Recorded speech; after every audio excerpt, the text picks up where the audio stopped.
Hi, I'm Caitlin from My Gal Friday, and today we are going to clean burnt roasting pans. Take your scrubby sponge, sink full of soapy water and baking soda. So this one's not too bad, but you can see the surface has gotten some grease really burnt onto it. So the first thing that you want to do is you want to take your pan and you want to soak it in warm soapy water. You want to get the whole thing nice and wet and just leave it in the soapy water for as long as you can, really. You can leave it in for up to an hour or two. I mean, there's no time limit. You could do it overnight, and that would make the scrubbing much easier.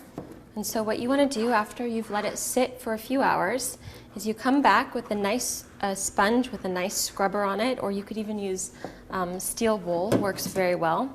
And you just come back and you scrub in all over the roasting pan. If you have really stubborn grease, which you shouldn't after leaving it in for a couple of hours, but if you do, you can take them out and sprinkle baking soda, and that acts as a nice scrubber and really absorbs all of the burnt grease and food product that has fallen down onto your grill.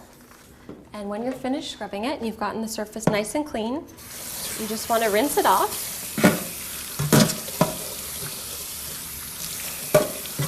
And you follow the same process for the rest of the grill.